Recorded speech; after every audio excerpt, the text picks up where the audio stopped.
A new decade is upon us. It's a time for reflection and gratitude, but it's also a time for bitching about all the trends and tropes we hated from the last 10 years in gaming. Guess which one we're about to do? Number 1. Audio logs, video clips, emails, memos, notes, and diaries strewn about the world. Anything that takes you out of the game to dispense lore that doesn't advance the plot or expand the world in a meaningful way should be abolished. My least favorites are the ones that stop playing or get real quiet whenever another character starts talking in a game where characters never stop talking.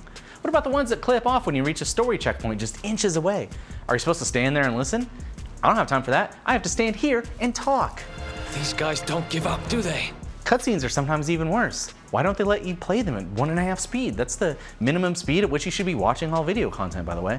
If you're not hearing my voice jabbering away at an unnaturally accelerated rate, you might be doing it wrong. I just played Control over a long weekend. The game has a lot to offer, but boy did all those video clips start to wear out their welcome real fast. I get it, hiss bad. I have to finish the game before my dang wife gets home and wants to watch Superstore, the smoking man. Keep the Bureau safe. Most egregious are diary pages somebody took the time to rip out of the book that they came from and meticulously scatter all over the place, written by characters you'll never meet, about events that have nothing to do with the story other than reinforcing themes and keeping me barely literate, which, thank you.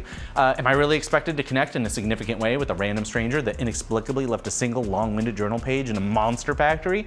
I wouldn't even elect to read that stuff on a long bus ride, let alone while I'm in the middle of closing an extra-dimensional hole full of horrors from beyond time and space or whatever. Hey! You sure you don't just have an attention problem? Of course I have an attention problem, but you know what? Who doesn't these days? So maybe just cool it with the masturbatory exposition and meandering world building, unless there's a real chance that it's gonna add, fun to your game and not just time. Short, punchy content that still gets information across. It isn't that hard. I'm doing it right now, and I'm a complete moron. I would have it no other way. Number 2, walk and talks in games where your standard mode of travel is a full sprint. Red Dead 2 and pretty much every Rockstar game are the biggest offenders here. Hang on while I walk with you a while at a pace that is somewhere between your walking pace and your running pace, and let me tell you a 12-minute story that will inevitably end in an ambush that kills you because you got bored and started checking Twitter on your phone, partner. The hell with you, sir and or madam. I'd say it was a worthwhile diversion all around. Number 3, Detective Vision. Probably seemed like a pretty cool idea at the time until you realized that you were running around looking at some virtual boy-ass looking x-ray graphics for like 40 hours. Also, you could pick up some Riddler trophies or locate a quest item that could have just as easily glowed a little bit to set it apart from the environment. Bedazzle that shit, buddy. Number 4, minigames for picking locks, cooking, hacking, and other menial tasks. Hey, what if detective mode, but for every task imaginable? Look, if I wanted to play lockpicking, the movie, the game, or Chocobo Breeding Tycoon, I'd be doing that instead of playing Deus Ex or Fallout. If you tell me my character is a badass super hacker or world-class thief, this kind of stuff should feel as natural and effortless as jogging continuously for hours or bending time so I can shoot baddies in slow motion or any number of other things that I can't do but my character can. It's distracting. Imagine, if you will, that you're baking a cake and the recipe calls for you to suddenly stop and play a little tune on a flute. Before proceeding, you'd be like, wow, whoever wrote this recipe must have been on the wacky tobacco, you know what I'm saying? Unless your game is called WarioWare Inc., don't try to make it do everything with a bunch of weird minigames. Know what's great about your game and fill it with mostly that. Oh, come on. Number 5, mandatory mid-game tutorials. I know how to play video games already. I love that you want to keep expanding the medium and make it accessible, but at this point, lots of people know how to play video games already. So please, for the love of God, make your tutorials skippable, especially if you're going to drop one in the middle of the game to introduce some new set of powers that we already know how to use because we've played similar games before. A little pane that says, press L1 to activate new thing, have fun, you'll figure it out, is more than sufficient. 6. Slow-ass hand-over-hand climbing segments, you know what I'm talking about? When I suddenly got a power-up in Fallen Order that let me climb faster, it should have made me happy, but instead, all I could think about is how much time I wasted doing this!